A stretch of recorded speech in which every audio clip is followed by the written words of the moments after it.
Life today is extremely stressful.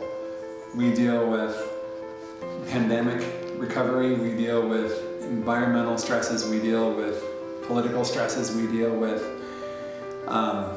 is the world going to be here in 20 years? There's so much that we deal with on a daily basis that is kind of out of our control.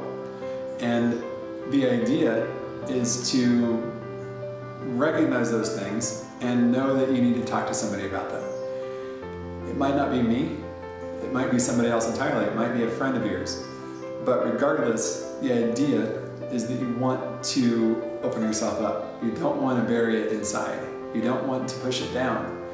You want to acknowledge, and you want to be vulnerable enough to admit that there's a challenge, there's a problem, there's something that you're having a hard time with. If you're able to do that, if you're able to acknowledge it, it doesn't have as much power. You don't give it as much power. You're able to then touch into it, acknowledge it, and let it go. That's the key, and that's something that I have at the center of my particular therapy approach, and I know that I can help you with if you choose to come and work with me. And again, if you choose to talk to somebody else, it's still important to acknowledge it. It's still important to recognize that it's affecting you and to be vulnerable enough to speak to somebody about it.